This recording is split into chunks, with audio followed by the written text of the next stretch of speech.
The broadcast is now starting. All attendees are in listen-only mode.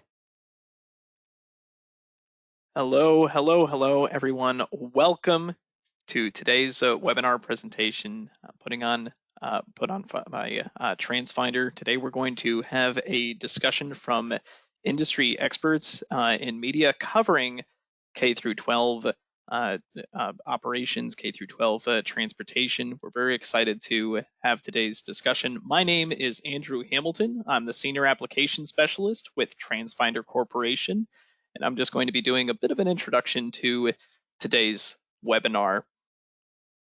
Now, we're going to start off with a few words from the President and CEO of Transfinder Corporation, Tony Civitella, and then we're going to hand it on over to Rick DeRico, who's going to lead today's discussion.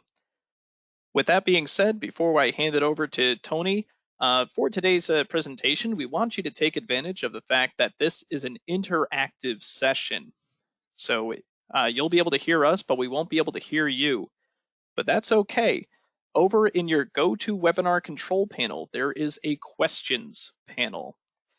You can use that questions section to share any questions or concerns that you have with us as this presentation goes on. I'll be keeping an eye on that, and so will Rick. So we'll see about sharing any of the pieces that you have with our panelists, and we'll also take a look at the questions after today's presentation, see if we can tie up any loose ends that remain. So once again, welcome. We're very excited for today's webinar presentation. Now let's have a few words from Tony Civitella. Take it away, Tony. Thank you, Andy. And hello, everybody. Weather is getting much better here Northeast. So I just want to welcome everyone for joining us. It's a very special webinar here covering this COVID-19 crisis. And we've assembled the leading education industry publications for this. Really, it's a unique discussion. The whole idea is to get their point of view. These guys have been very busy. They're taking a lot of the time today to be with us. Really, we want to see their insights from covering this really once in a lifetime event here, and we want to see what their point of view, and really these publications we believe have done an amazing job. We keep talking about communication. You can't over communicate, so that's about what's going on, and it's really just learning. It's really here as a Transponder, we're constantly keep thinking about what's next, what are our clients are thinking about, and of course we want to make sure that you guys, as being a journalist, are out there giving us the information, really our clients, and it's the accurate. And we keep talking about as a journalist, I'll talk about Rick DeRico. He's really going to be the moderating today's panel, but he was a reporter, and I want to give you a little bit of small stories about how I met Rick. He was covering technology company here in the Capital District of New York State, and so I would be calling him all the time. So I'm like, wow, this guy's got a great insight, really understands how to really talk about a message, and that's really what I believe you guys are doing. You guys are gathering information, and you're making sure that you write in a way that it's very clear and people have no questions at the end. And if there are questions, I know you keep following up. So I know that what Rick kept saying, like, hey, whatever, there's an event, he would just pull me out of a meeting. Like, you got to talk to somebody right now, because this is the time to have the message out. Not tomorrow, but it's right now. So I always amazing how he would just somehow figure out to just yank me out of some meeting because there was a reporter on the phone, and that was important. And that was, I always remember that. So clearly, guys, I have a lot of respect for publications. I understand what you guys go through, and the industry is looking for answers, and you guys are gathering it from a lot of smart people in this industry, and you put it together. But guys, it's not about what I think. It's about really what it's about you guys today. So I appreciate you guys are taking time. And now I'm going to turn it over to Rick and Roberto. Ciao. Thank you so much, Tony. Yes, my name is Rick DeRico. I'm the Director of Public Relations at Transfinder. Before I joined Transfinder, I've been here for 6 years. I was a journalist for 27 years, and during some of that time, I was an education reporter covering school districts north of New York City. And I do really have a passion for the work that our panelists do. Couldn't be more excited to chat with them today and hear what they are seeing from the front lines. So it's without further ado, I want to introduce our group of panelists. Dr. Robert Avossa, publisher of District Administration Magazine. You can come on board. Micah Castelo. She's the associate editor at EdTech magazine. Hello, Micah. Ryan Gray is the editor-in-chief at School Transportation News. And Nicole Schlosser, who is the executive editor at School Bus Fleet. So I just want to thank you all for joining us. I know how busy you are, and so I'm hugely appreciative of your time. Before we really get started, I'd like to just start. We're going to go in alphabetical order, right across my screen here. If you could just tell us a little bit about yourselves and your role, and also about your publication, who your readership is, some details there. Sure. Robert Avossa, thank you for having us today. I am the publisher of District Administration magazine that is devoted to bringing a great information about K12. And clearly, we've all been inundated with how to react to COVID-19. I want to thank all the editors that we have on staff who've been working so hard, tirelessly, following up with leads and making sure that they report accurately and quickly. And I think Tony nailed it when he talked about quickly. That's very important.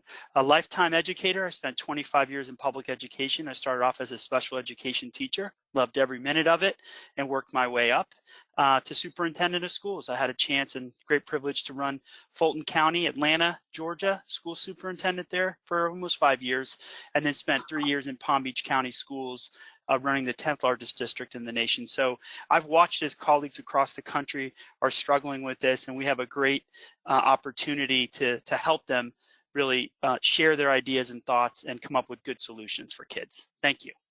Okay, thank you. Micah.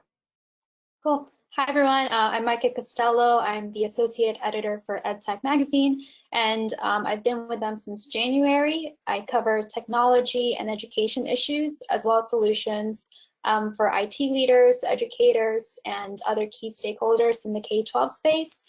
Prior to this, I was actually a graduate student at Syracuse University and also a contributing writer for the Syracuse Post Standard, where I covered community news and did a couple of education stories. Thanks again for having this panel, and I'm excited to share some of the insights and learnings that I've gathered from my reporting. Thank you so much. Ryan. And I'm Ryan Gray, editor-in-chief of School Transportation News. I've been a professional journalist for 25 years. Got my start in sports, and kind of as the world turns and as I made my journey through life, started reporting on school buses in 2001. Came on board full-time in 2004, and I was thinking about this the other day, I think I've been the editor-in-chief for the last 10 or 12 years.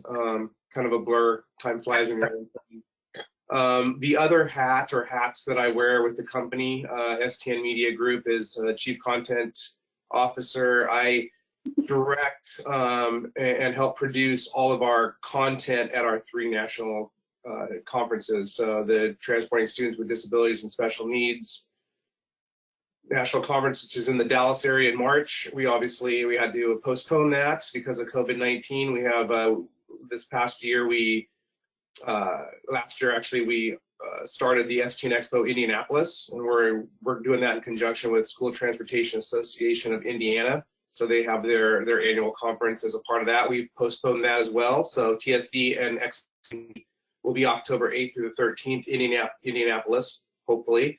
And we're moving forward the best we can. And then, of course, our flagship, many of you might know, is the STN Expo Reno, which is in its 28th year, I believe. And we are pushing forward and hoping that we can have that in July. So like everybody, we're just rolling with the punches and seeing what happened next.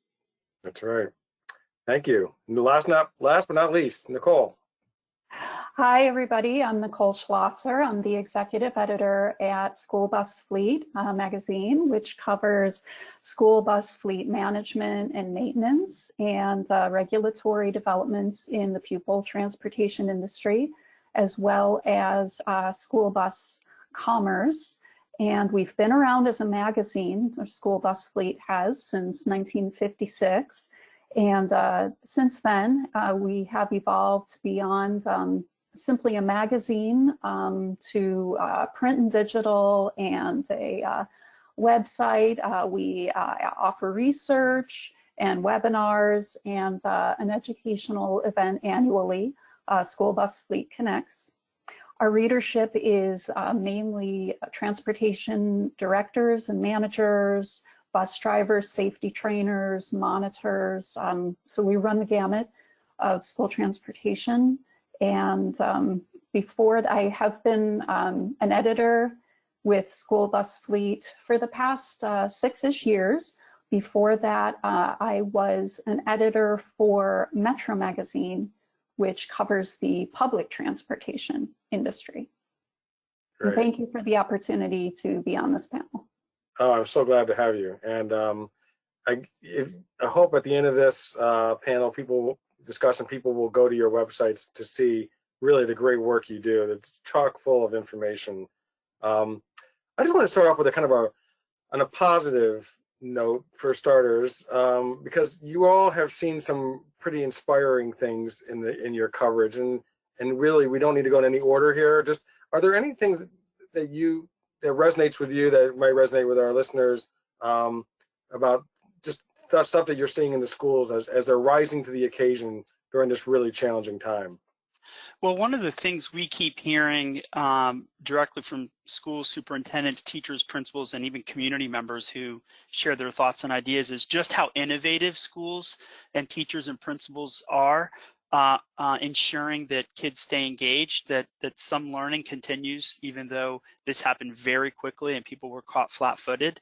And all the inspiring stories of people delivering food and making sure students who are on free and reduced lunch are getting the nutritious meals that they need, and just how creative they're being about packaging them so that they can be given food for the weekend. And now, as those school supplies begin to dry up that they had at home, we're beginning to see folks distributing school supplies. So it's nice to see communities and schools really getting back to some of those relationships maybe that we took for granted in the past.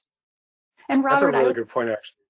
If Yes, I go could ahead. add to that, I agree with everything Robert said, and then also not only delivering the meals and supplies, but also some are going beyond and even training to help students with their online learning. There is a district in Michigan that I just wrote a story about called, it's Schoolcraft Public Schools, and some of the bus drivers, I believe about 8, maybe it's up to 10 now, are going through training to work with students on their homework and just even video conference chat with them so that they and their families get to see a familiar face. So there's that going on too, and it's been very impressive how pupil transporters have been able to give so much in this time with all, you know, the meal delivery, the supply delivery, their own personal time. And they're really helping out their communities. We have stories of school bus drivers calling their students' homes to see how just to see how they are. Wow. I found that very inspiring. I think it's Yeah. been interesting to see how much the school bus drivers miss their kids. I mean, we see that with teachers as well. A lot of schools are actually driving teachers through communities on the school bus, and they're students' homes, so they're kind of doing that kind of, like, you know, drive-by waving and celebration and have signs and everything. I'm sure, you know, Robert's seen a lot of that from the districts he covers. But you know, just hearing over and over again that school bus drivers and school transportation staff can't wait to get back to normal, whatever that is. If we and we'll talk about this, if there isn't even a normal anymore. But how they just miss the camaraderie and that relationship, that one-to-one relationship. So that's been really tough on school bus drivers, as it has been on teachers. So, you know, we had and Mike, I want to get to you because I know you had something you wanted to say. We had a parade go by our house in Schenectady, upstate New York, and I read many of your stories about them, and they always just looked very inspiring. But when I had it go by my house, I got very emotional, even though my kids are all grown now. And I know I don't look like I could have kids that are grown and out of the house. But 50 cars with coaches and teachers just going by, you know, it was led by a fire truck doing the horn, and it was extremely emotional. I was like so moved by it. So anyway, so those things, I I don't think I think that they resonate with the residents. Micah. Oh, I was just going to say, adding on to, as we were talking about departments stepping up and, educators being innovative, one of the things that I actually learned about was in Kansas City Public Schools, when I was interviewing the director of technology there. He talked about how his IT department was basically, they retooled to help support food distribution to their students. And when I asked him about like tech challenges they were facing, he actually mentioned this, because feeding students was their biggest priority, but it was actually a tech challenge, even though it might not sound like it, because his department did have to track every student who's getting food, whether they were part of the district or weren't. And they also had to track medical reports every day, so they know how much food they would need to prep for the next day and how much food is going through. They also had to pull reports for students who needed home delivery if they're not able to come and pick up the food at school. So they were using different technologies and different platforms like their student information system to figure all of that out, and then sending those automated reports to the director of transportation and food service. So just like things like that, seeing different departments shift their mission was really outstanding, because they were doing everything they can for students and the rest of the school community. That's great. It seems like you're seeing more, and you guys can jump on this, but you're seeing a lot more, like, it seems like interdepartmental cooperation as well. I know, school transportation offices having to work with food service, for instance, and saying, food service saying, here are our free and reduced lunch families, and then the transportation office saying, here are the routes we have, but then, some of those students can be walkers, so they may not have, so they've had to work on merging these different areas together and working hand in glove. Are you seeing some of that as well in your coverage? Yeah, I think one of the things that I've been talking with transportation directors about is the need, especially in this time, to be reaching out as a transportation department. We've always been preaching about communication and interconnectivity, interactions with other departments, special ed, of course, the administration, the superintendents. But you hit the nail on the head there with, food service, safe routes to school. There's the public works there in the city, the transit agencies.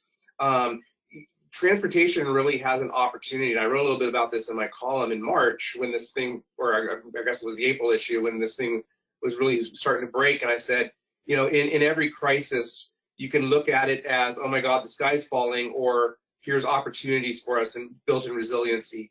And it's really forcing transportation to step further up and really be vocal, because we have to face it, this industry has not always been the most vocal in terms of their own survival and really trumpeting themselves. So right now it's really unveiling an opportunity to be proactive and make the case for transportation, talk, and actively discuss what, the budgets will look like, what it would take to try to get school buses back running, if that's even possible in the new school year. A lot of school districts seem to be still falling back on online learning. A lot of this is, of course, being driven by public health officials. We just don't know what we don't know yet. Hopefully things will start coming into more focus in the coming weeks and months. But I'm sure Robert can talk to that as well. Well, Ryan, what I was going to piggyback on is this notion of, you're starting to sense it even in our own communities where, quote unquote, frontline workers, whether they work at the local grocery store or they're delivering food to our homes, et cetera, while we're all locked in. It's the same thing with bus drivers. I mean, how often do we really stop and think about, that kind of job and how important it is to get kids safely from point A to point B in an efficient manner and on time. So I think this is a good opportunity for us to stop and think about all the work that happens that we typically just take for granted. And now these buses in some cases are becoming hotspots where the technology that is infused in the bus that's typically used for some of the longer bus routes, et cetera, so kids can do homework and et cetera, are now being parked in neighborhoods so that families can, download documents and information that teachers are providing. So I think it's always been that way, Rick, that departments have really worked closely together. But to your point, it's different departments now that are having to work together that typically don't. And so it's kind of neat to watch that and to cover that in our stories too. Yeah, you used an expression twice already, Robert. I really like it. Well, taking for granted, that part is not, that we are not taking for granted now. And I think that that's something we, all of a sudden, you hear people saying, I can't wait to get back. I work with my church youth group, and the kids are saying they can't wait to get back to school. These are high school kids. I'm like, really? But they realize, we actually did have something pretty good, And so maybe there's a little new era coming in of appreciating what we have.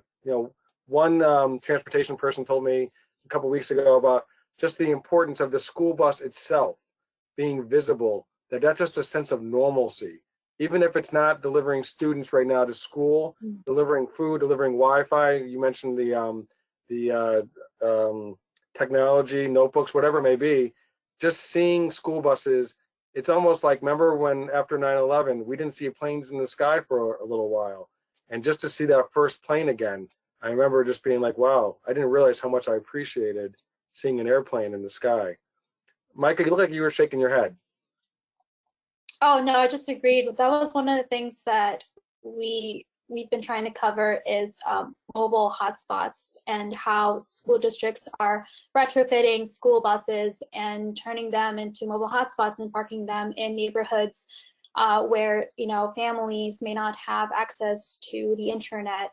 It's just really smart and innovative. That's something that I hadn't seen before. I started covering education technology, so learning about that was super cool.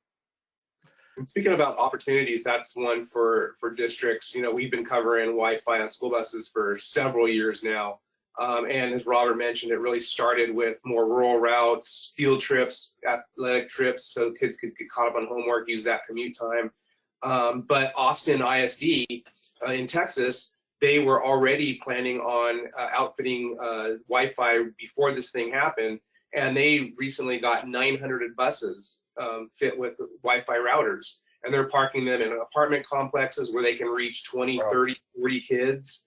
It's giving the school bus drivers purpose. Back to the original, the first question you asked about when we were talking about, kind of the lack of continuity from a community standpoint and interacting with each other. It's allowing drivers and staff to go out there because they have to park with the buses. They have to sit there for however many hours. They're able to govern social distancing, make sure the kids are congregating in the proper fashion, and they can see them and catch up kind of more at a distance. But it's seeing that district face, and so many times we hear about it that often these school bus passengers, these students, the school bus driver or attendant is the first district official they see in the morning and the last one they see in the evening. Sometimes it's the first adult these kids see. So that first impression is just huge. Think of it that way, talking about school bus drivers as frontline essential workers. The National School Transportation Association is actively working on lobbying Congress to get them classified that way. So that obviously opens up more financial means as well. But to really recognize school bus drivers and school buses for what they are, vital to not only education, but community. Great. Nicole. Yeah, Rick, if I could piggyback on what Ryan was saying and what you had said before actually about the school bus providing a sense of normalcy. I think it's also, it helps to be an equalizer in some ways, reaching out to those communities that don't have the resources that others do with connectivity and, they're delivering food. And I know that we reported somewhat early on in this crisis about the South Carolina State Department of Education driving school buses with Wi-Fi on board for students, and I believe in some cases they had Wi-Fi on board the buses, and I think that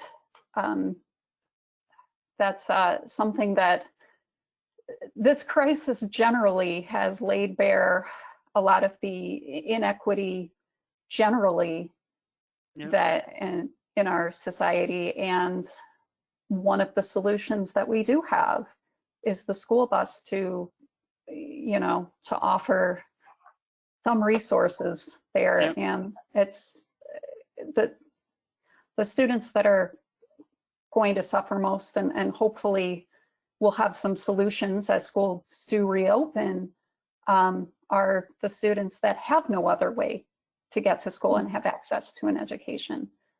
So, Rick, one of the things that Thank you. That's a good point, Nicole. that I think is really important, you know, this idea, we usually report on what's called summer slide, which means the kids who go home, the 2 months they're out of school, tend to have some regression in their learning. Well, this is going to be exacerbated because it could be upwards of 6 months if we actually do open in August or September. Teachers and principals are doing everything they can to develop their skills if we have to come back either still in this closed position or some combination of the two. Our parent company has been developing skills for teachers and principals for over 40 years. We have a really large Future of EdTech conference in Orlando every year in January. Luckily, we were able to get our event off in January this year, and we have it again in 2021, January in Orlando. But we were able to report on just how much teachers still need in development and training. They're not used to this, and it's really hard, particularly for the K3, where so much of what you do with the little guys is helping them learn how to work together, collaborate, listen to instruction, and all of that structure that schools have been able to create over the years is now just gone. And so the kids don't have that structure. And I'm worried about what Nicole said, which is the kids who were already struggling and behind. COVID has really just shined a big light on the inequities that already existed, and it's exacerbating it. That's a good point. I want to get to a question that we have from the audience first, hit from Ron, and he just wants to know how your publications can help him and his colleagues in terms of informing their local public, because you are niche publications in many respects, but how they want to inform their local communities, administrators, and government officials, and present the many issues that they're going to be facing upon reopening.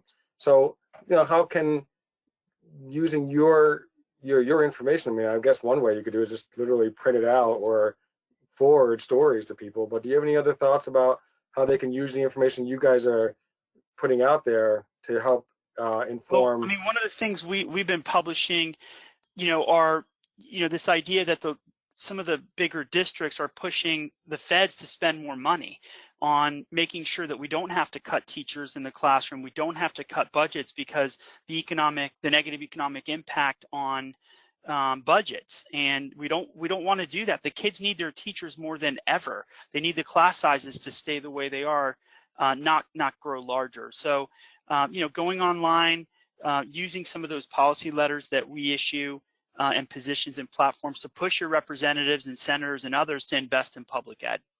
Good, that's great. That's helpful. I think it's also, reading some of, the articles and seeing what other people are doing. We're always on the lookout. I know all of you are on this panel looking out for the trendsetters, and there certainly are those.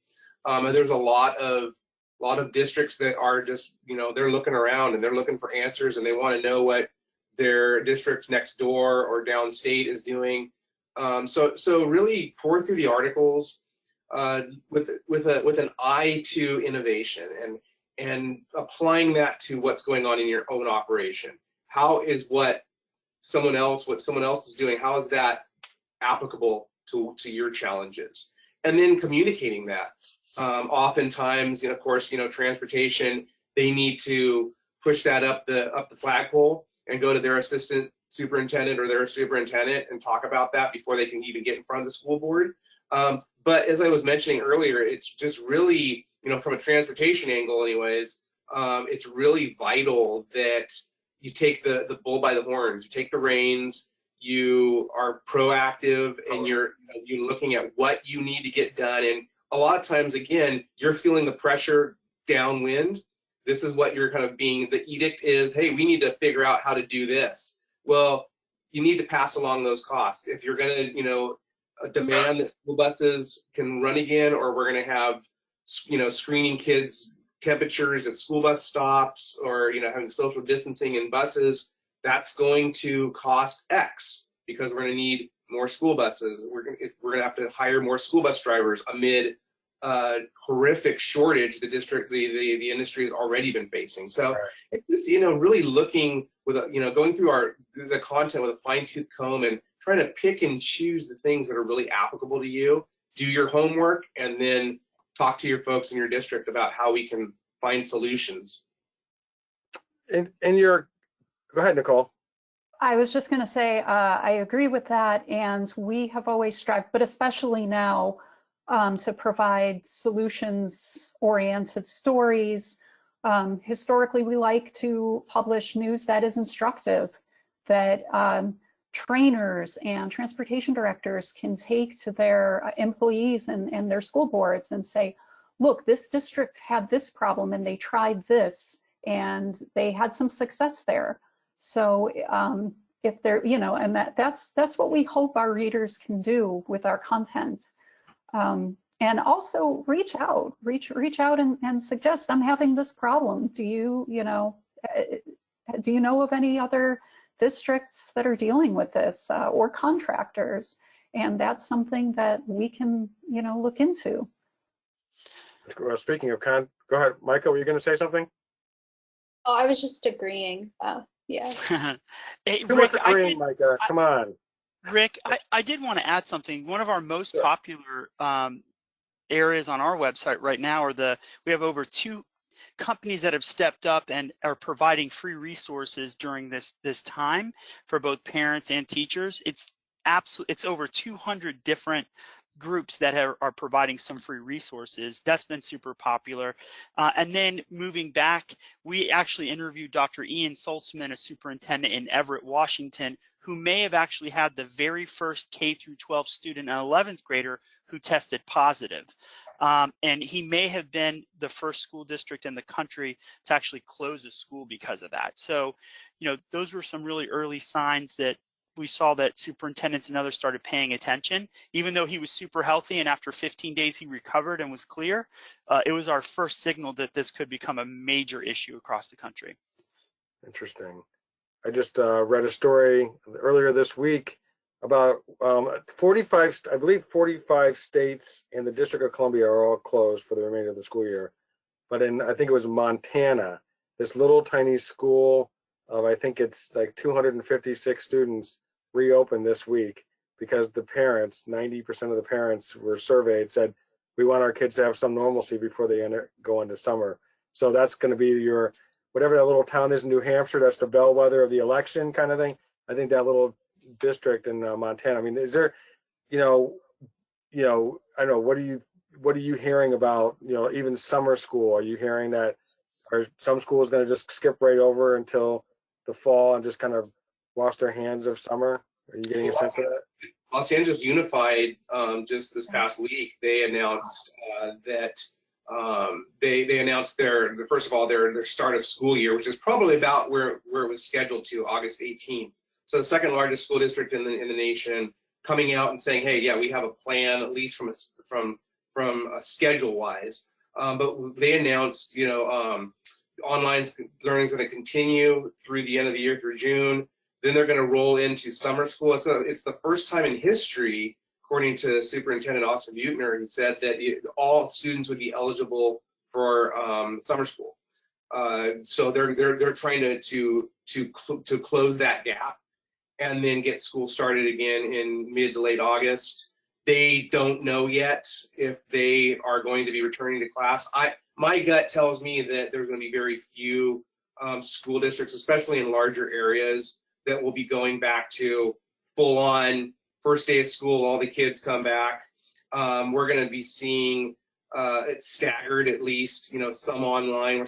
We're hearing some districts talk about high school will remain online, staggering. 6-day school week. You've heard of that, maybe? Well, I haven't heard 6-day. I've heard 4-day, and that's been a growing, trend. Colorado is big on that. and other states have been looking at that. You know, staggering kids, so maybe K-5 goes Monday and Wednesday for half day, and middle school 6 to 9 or 8 or whatever it is in that state goes on Tuesdays and Thursdays half day, and then they supplement as they need to with some online learning. So, you know, and then you mentioned that Montana school district. There are some areas, especially, and this is coming from the public health officials, that, you know, in areas that they have not had cases, then maybe it makes sense for them to go ahead and start up. It just depends, you know, so much on the local jurisdiction, and that's what K-12 public education is about, local control. And it's really going to fall on the districts to make that decision, of course, hopefully with the backing of public health officials. Robert? Yeah, go ahead, Micah. we interviewed Superintendent Dr. Frank Rodriguez in Beaufort, South Carolina, about a summer program that he's putting together. It is 100% online, but you know, what you're starting to see is parents who normally would not want their kids to participate in some sort of summer school program are actually saying, you know what, I think we probably need to go ahead and take advantage of those opportunities. And much like what Ryan said about LA, I think you're going to see a lot more people do that. The other piece is, in the state of Florida, we reported that the governor, which is very unusual, told parents that they have a right to hold their kid back unilaterally. Usually there would be a committee of professionals who decide who must be held back and who is promoted.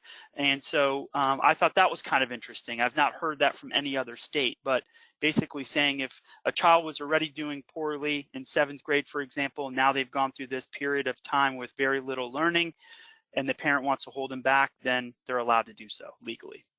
Very good. Micah?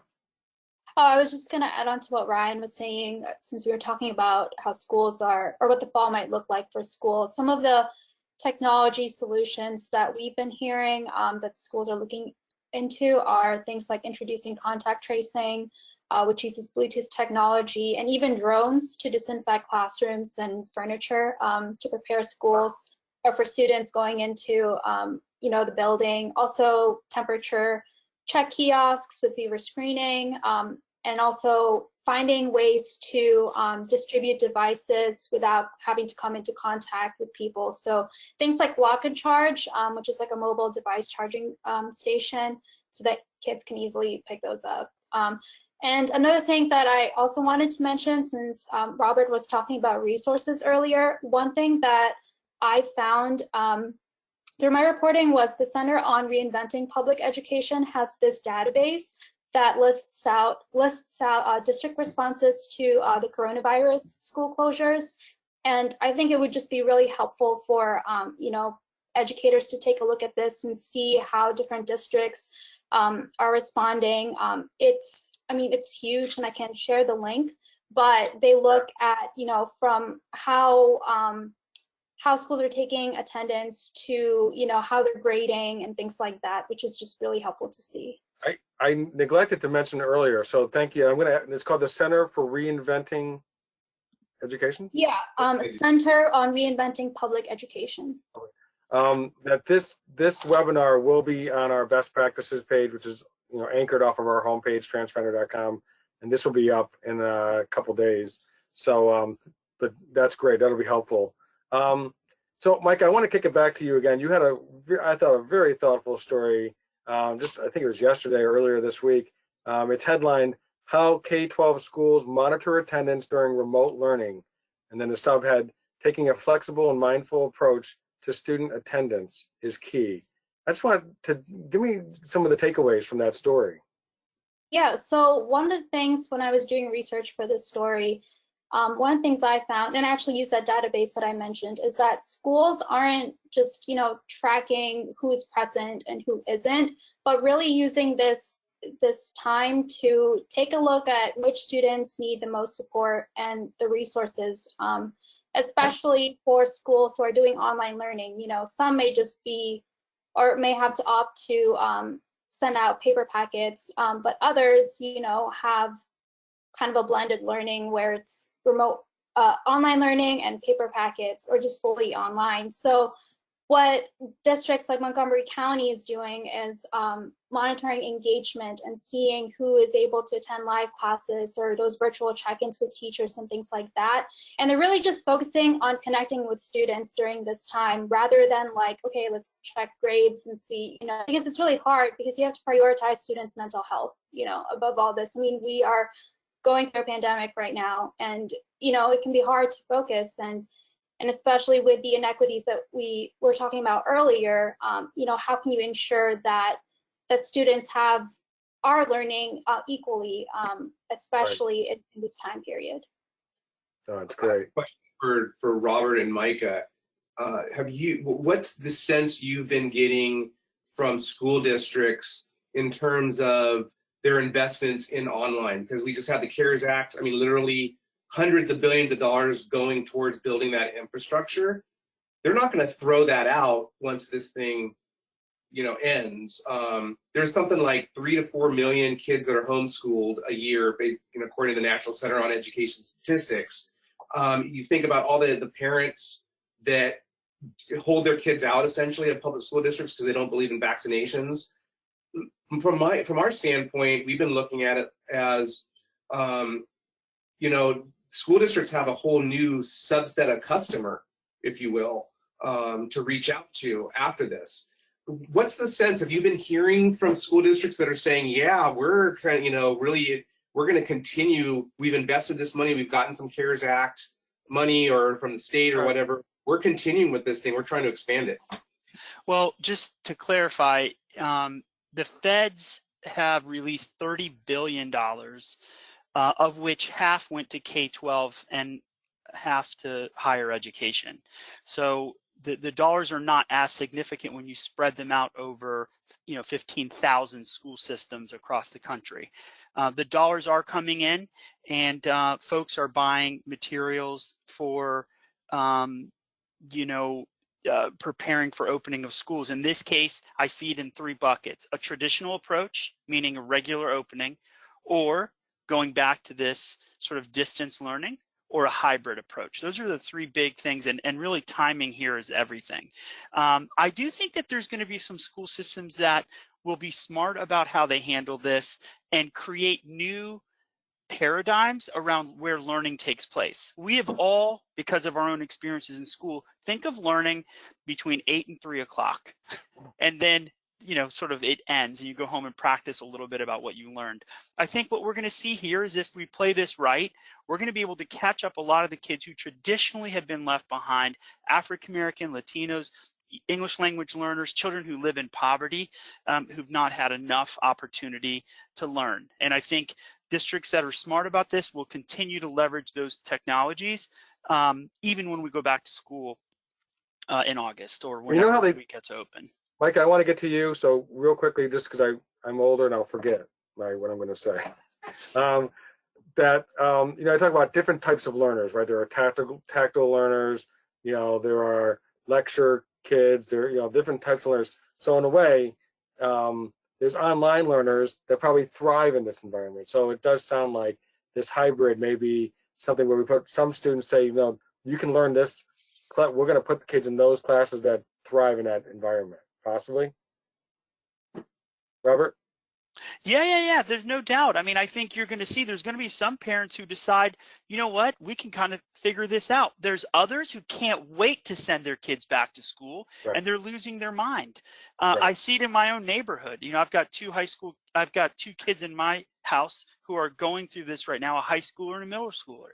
And, depending on the day, I may be one of those people pulling my hair out, and both my wife and I were educators. So this has not been easy on anybody. But particularly those families who, are already struggling with finances or have issues at home, you're gonna see some exacerbated issues around mental health for sure. Micah. Oh, and I just wanted to add on to that too, because I have a little brother also who, is doing remote learning right now, and he's in middle school. And I mean, he's done. He starts at like 9 a.m. and then he's finished by 11:30 a.m. So thinking of like what this might look like long term, will obviously educators will need to be trained, and there needs to be actual content rather than just new content to learn rather than just like review. So that's another key consideration, even if, you know, districts are able to roll out these devices and have more funding to send out hotspots and things like that. There's also the piece of like, well, the curriculum actually has to be shaped to make this successful. In your coverage, Nicole, were you going to say something? I just wanted to add really quick. I think if this does become part of the new normal, more students taking part in online learning, maybe that is something that could partially be a partial solution to the school bus driver shortage. If there are fewer students needing to be transported by bus, that could be a possibility.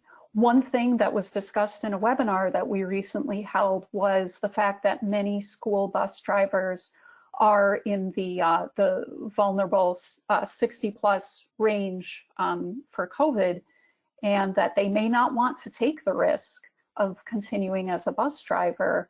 And so that, on the one hand, could exacerbate the shortage, but on the other hand, maybe online learning could help with that. And of course, the high unemployment rate might Well, also I was just going to say that the high unemployment rate, I don't think we're going to have a problem with that. I think there were estimates of nearly 25 million people being unemployed at this point, and the numbers for this week aren't even out yet. So I have seen school systems, and I personally led the way with making sure that we had the most competitive pay for our bus drivers that we possibly could. And it was unbelievable, the difference when we decided to become the highest paid bus driver in South Florida, where I was in Palm Beach, and how quickly the other districts had to jump, because we were losing all of our drivers to the city bus, because the city buses paid more and they didn't have to, you know, drive 80 third graders around or whatever. That's not necessarily the easiest job in the world. No, that's what is, you know, you ask, you can do articles about, oh, how are we going to solve the driver shortage, and they talk about rerouting and everything. It comes back to pay. That is the number one reason. Let's be real. It's because school bus drivers aren't paid enough, and school districts, unfortunately, you know, traditionally look at classified workers on a different rung on the ladder than the classroom teachers. Well, the Palm Beach County School Board insisted on us building a plan to get to minimum wage as $15 an hour, because where we are, it's very expensive. And so it was important that whether you push a broom down the hallway or you're an executive, you know, we got to be able to make sure that people feel like they're being heard, they're connected, and they can make a living doing good work. That's important.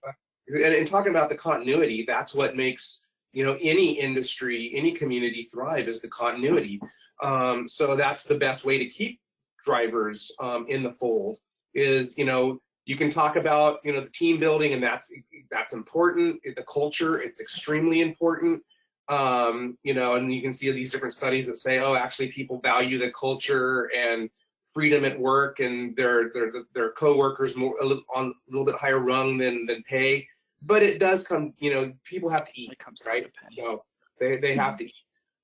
So and if we can get to a point where we can make transportation again, you know, a long-term viable means to support families and, you know, build a career, certainly those options are and opportunities are there, but you got to get the people in the door. And if you're competing with the transit agency, or, you know, trucking is getting hammered right now, so they're in probably a worse boat if there is one right now than schools. But you know, it's just being competitive and putting your money where your mouth is as much as possible. And I understood a lot of times transportation is not the end all be all on that conversation, but it comes back to what I was talking about earlier, where, you know, being proactive and really championing what's going on in transportation. Well, one of the issues that we had in our previous, you know, talking with transportation supervisors, frustration has been that the unemployment benefits were greater than what they were getting paid. So it was actually paying drivers not to work. So that has been something that, you know, obviously that's not going to be forever. It's a short, you know, short period. But that's just another one of those things that's going to probably shake out. In your reporting, a couple things. Are there things that you're seeing that are not working? Have you had any stories that stand out to you, like some districts tried some things that did not work, or some surprises? You went into a story. I know as a reporter, I might go into a story kind of having a thought that it's going to be this way, and then came out a different way. Anything kind of stand out to you that were surprises to you?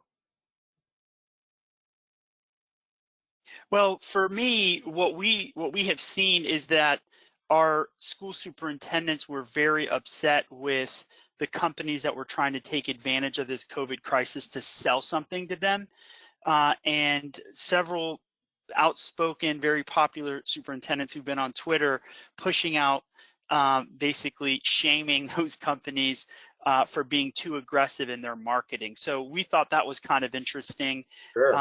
Even though they, those folks were trying to position themselves as a solution, they actually were irritating people because it was too early to begin talking about selling those things. Really what people needed at that point was help.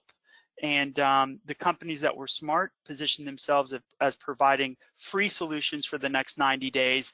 And then, if you like what you got a chance to use for free and you want to talk about partnering with us in the future, I just thought that was kind of interesting. Yeah, you guys had a wonderful, and you still have it up, I think it's like 240 resources, free resources, I think, that of companies that were stepping up and not doing the hard sell. That's exactly right. We're almost up to 250, and parents can take advantage of that too. So when they're Googling for different things, apps, et cetera, that they can put their kids on to, keep practicing, it's a good place to look. Great. Anybody else want to jump on that?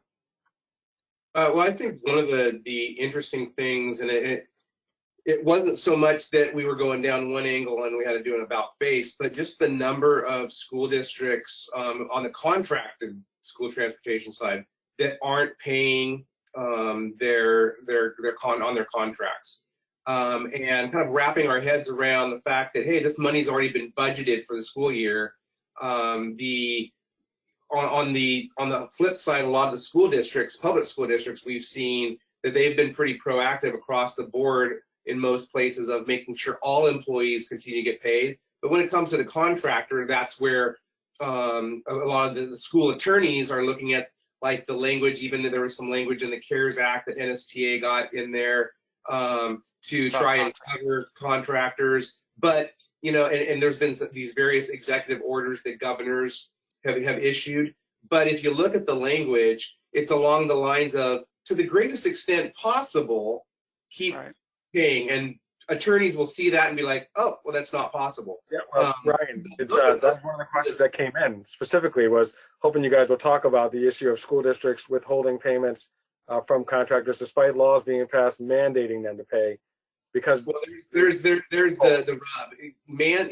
Just because there is some legislation somewhere or you see an executive order, you got to look at the language. And that's what we've heard over and over again, that school attorneys, they're going through this stuff, they're seeing, but it's not possible. That we're saying it's not possible, so we're not paying, or they're renegotiating to pennies on the dollar.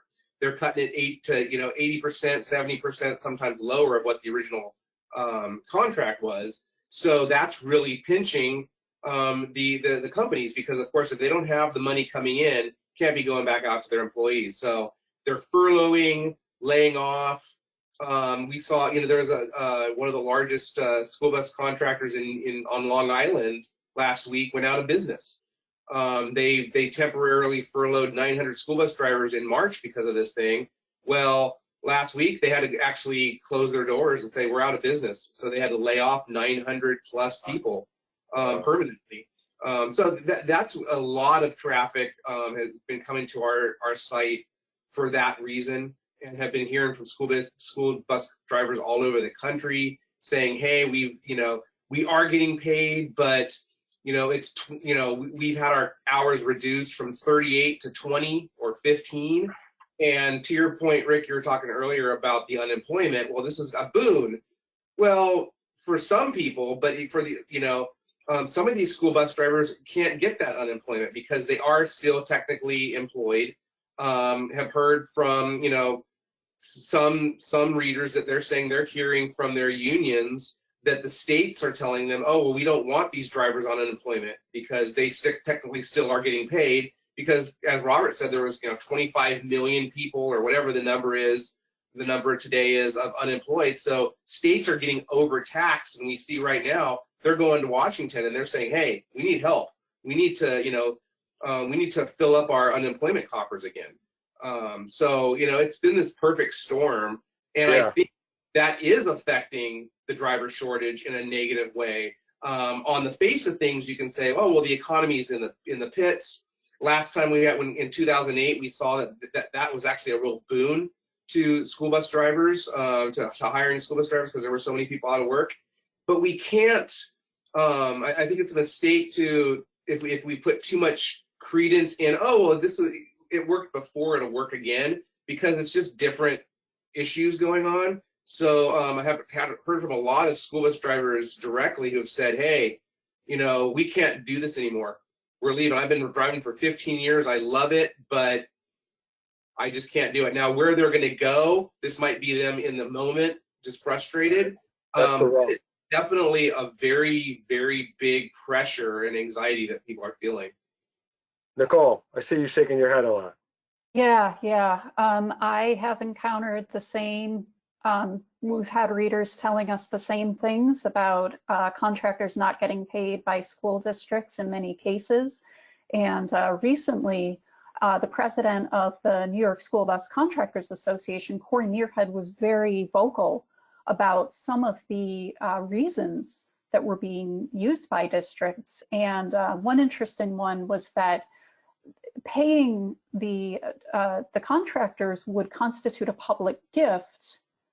And Corey outlines counter arguments for things like, for that, and then other reasons. And he recently wrote an article about this. And we actually have a webinar on contractors and the issues with getting paid, and Corey is one of our speakers, but he does talk about all of the work that goes into that contractors do, that school bus drivers train and recertify, and this is constant work. So even if they're quote unquote not working during this time, there's still all these things that have to happen behind the scenes. There's ongoing training, medical recertifications, and there are issues with that too right now. But that's one thing that was a surprise. A lot of states have issued waivers for things, but to Nicole's point, what's really having the contractors scratch their heads collectively about is that some of these school districts, they magically think, oh, well, we're just not going to pay because it doesn't make sense right now. But what happens if we get back to normal again and they need school busing, whatever school busing looks like, whether everybody or a lot of folks are talking about, we were talking about the marginalized students with disabilities, Title I kids, homeless, McKinney-Vento Act, those kids that have to, that they rely on the school bus. Maybe school busing is really going more that direction to serving those kids who are most in need. But regardless, if you don't pay your contractors, you don't keep everything up to date, like Nicole was talking about, the training, the drug and alcohol testing, the medical certifications, all that, these companies are going to walk away. They're going to, because they have to, they cannot operate. And then what happens? And a district's going to be all of a sudden, oh my God, what do we do? Are they going to take that in-house? Okay, good luck. You're going to have to buy 500 buses in 2 months or weeks, train, onboard new drivers. The dust is going to settle eventually. And NST Executive Director Kurt Mackson put it really well. He told me school districts that are doing this, they're playing Russian roulette. So it's hopefully we will, as we move forward, we'll get some more clarity on things, and things will start to even out a little bit. But definitely a big concern that a lot of our readers are feeling. Well, speaking of that, so Andy, can you go to the next slide? And I'm going to go down. I can't believe how fast the time went. I knew it would, but it definitely did. It's already 2:01 in Eastern time. I'd like to just have you each.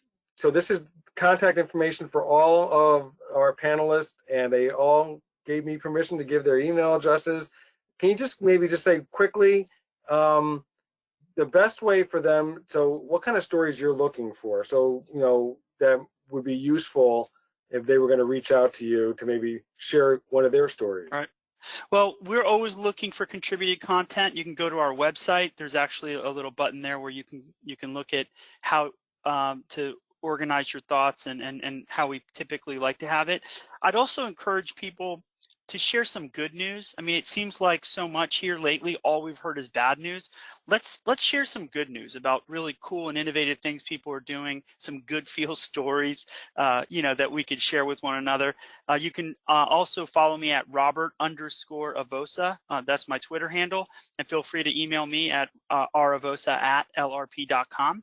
I really appreciate you giving us the time to share our thoughts and ideas.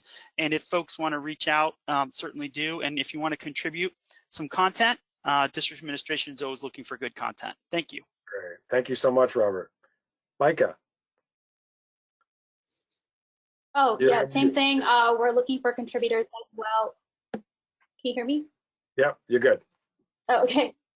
Yeah, and we are an educational technology publication. So we want to hear from, you know, people who are using technology to solve some of the challenges that we discussed today. My Twitter handle is Micah at Micah Castelo, just my first and last name, and my email's there, so feel free to reach out. Thank you so much. Ryan. Definitely hit us up, send me an email, let us know what you guys are doing in your district, the challenges. A lot of districts are scenario planning right now to try to conjure up every possible, you know, which way and they're in that way and whatever of how they're going to try to get these things accomplished. But like Robert said, you know, we are very focused on the good news too. We've made a concerted effort over the past year and a half of doing that and profiling people who are doing some really good things in the industry and in their communities. So definitely, if you have a compelling story, reach out to us, and we'd love to get you into an article in the magazine or on the website. We have guest bloggers all the time, people in the industry that are talking about, you know, emerging technology or new ways of thinking, or just sometimes, you know, trying to inspire people, or just help people keep their heads up in this time. So we also do a podcast too, so you know we could get you on the air and talk. So certainly reach out. Great. And Nicole. We also welcome contributors, whether it's an idea for a blog post or an article, you have a news tip, you can absolutely email me at nicole.schlosser@bobbit.com. You can reach out through one of our social media channels, School Bus Fleet, Facebook, Instagram, Twitter, LinkedIn. We're also looking for solutions-oriented stories. Have you tried something recently that has, you know, you feel it's working, or you've had a success story with something recently? It would be great to have something related to what, you know, whatever your plans are for reopening the new school year, COVID related, or if you have other success stories too, you tried something innovative, great, please let us know. That's great. You know, one of the recommendations I would have also is just read the publications, because you'll see the kind of things that they're covering. You know, they each have special focus areas. And so just, you know, just make sure you're just reading and looking at who the right reporter is too. As a reporter, you know, when I covered education, you don't want to pitch me a sports story. I did used to be a sports reporter at one point, but you don't want to, like you were, Ryan. So you know, look at who the reporter is and who the right person is to pitch that story as well. I just could not be more grateful for each of you for spending time today.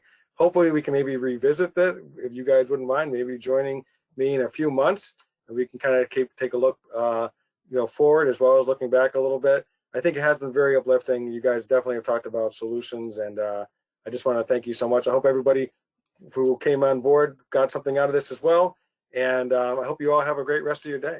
So thank you so much. Appreciate it. Thank you very much.